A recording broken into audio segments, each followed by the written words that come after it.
Hi, Ronnie Figueroa here in my little office space, and I haven't really shared too much recently. There's a lot of things going on in my life, like I'm sure everybody's quite a bit these days. And, we can put blame on a lot of different things, COVID, presidential kinds of things, decisions, wars. All these things that we're going through in our lives right now, because it's quite a bit. It's quite a bit. But you know what? These kind of things have been going on for eons to some degree or another. I think one of the things that's happening right now, it's causing people who may have been living in a more casual, relaxed, brainwashed even way of living, which we all, well, especially in westernized societies, we all are brainwashed into believing something. We've been conditioned that way. We've been conditioned that way from birth, probably even before birth, and we're born into it. So to think that you're going to get rid of it just like that is not going to happen. But a lot of times, these kinds of pressures that come into our lives can cause us to begin to think, feel, and respond differently. One of the things that I say over and over again, because I believe it's such a truer reality, especially these days for us, for healing, is the aspect of the word is vulnerability. But the actual manifestation of that, the actual, well, experiential nature of that is what's much more important. So if we are going to, as a human species, truly not just survive this, but evolve, and why not? A lot of times pressure causes people and things, whether it's, single cell amoebas or whatever, to evolve. Hopefully, more and more of us can evolve emotionally, mentally, together consciously, especially since I'm so convinced that there's a collective to us. But the key part of it all is the genuine nature of what you are perceiving within this format of the word vulnerability. The aspect of vulnerability, meaning that you're exposing, yourself, that part that might feel a little bit uneasy or afraid or fragile. But it's not just that. It's also exposing the other parts of you, because none of us are just humble, nice, sweet, and afraid. Some of us are angry, and that needs to come up too. Now, I believe that there's layers to it. There's the anger, but underneath all of that are all these other feelings that are related to fear. There's subsets of emotions, but the basic ones are going to be this sadness, this confusion that's related to it that causes anxiety and more depression and more fear. And we all are going to experience that to some degree or another.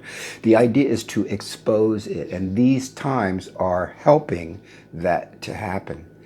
Now, it can be very, very difficult when you're going through it and you're saying to yourself, well, okay. And I think a lot of us are saying this, okay, well, when does it end? Okay, I get this new agey kind of spiritual thing, all right. So when does it end? I don't know. That's my answer right now. But I do know that there can be peace in the midst of it, no matter what you're going through, by virtue of within that vulnerable nature of exposing yourself. And when I say that too, I don't mean necessarily that you have to show everybody all of your feelings and this or that and your fears and your angers. But if you can find those people you can open up and relate to and know that they're going to be there as a support, that's good too. What I'm talking about is being able to just be genuine within this realm of vulnerability, being genuine with it where you are, trusting as best you can where you are right now, whatever you might think about yourself. But I don't know me, I'm not good, I'm this, I'm just so confused. Okay, that's good too, because what it does is it opens itself up for any human being to be able to look at that a little bit clearer. Looking synonymous with vulnerability. So you want to be with yourself as much as you can and practice. Now here's the practice, and to me it's the most divine practice there is. Coming into that aspect of awareness and presence. You hear the words all the time. But what it means is you, where you are right now, no matter what you feel about yourself, the practice that will help you take leaps and leaps toward your goals and toward your healing are to be able to go into yourself, even within your voice, to speak in the context of what you feel is a connection. Even if it's a little tiny thing, you want to keep coming to that. I, suggest people using your body almost like you're literally feeling yourself coming in your body and you're staying there. And here's a key thing. You're looking at it all. You're aware. You're aware of where you are right now. Right now, presence, being in the moment, all good. But the more important aspect of it is that you are being aware. And you're allowing yourself to look at in any given moment and practicing this moment by moment to come back. Even if you can take a breath, you're in your body, and that's what you want to practice, to be there observing and listening, looking and listening more than anything else. And the more you do that, you'll still feel uncomfortable. Someone's going to be very difficult, but it's a practice. That awareness can cause you to feel so much better in the midst of all the things that so many of us are going through. This practice helps you feel more stabilized.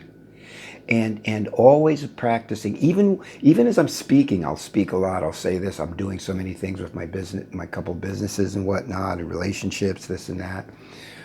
I still practice, and it's getting easier and easier, no matter what the circumstances are, to be in the state of relative focus, relative awareness, and at the same time, and this is a part that can be more difficult, to listen. Not what everybody else is saying, not even your own words so much, but being aware and ready to pick up on something. Something. What is that something? That's that divine connection.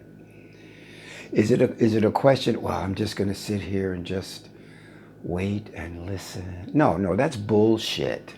Well, you have to be you, and you have to be real within the midst of it. Again, sometimes even within a voice, you may need to accentuate your voice in order to be here. Other people might think you're a little crazy. Does that really matter in your life and in the big picture, especially if this process seems to make sense? The whole idea of vulnerability. You have to make that stand. You have to hold on to yourself. You have to learn how to establish your boundaries for what is right for you. Does that mean a boundary that's keeping people away? No, and maybe that word isn't so great, but keeping yourself in a state where you're open to things coming in, but as soon as they cross that feeling of where you might be harmed, that's when you pull away. Okay, I hear my camera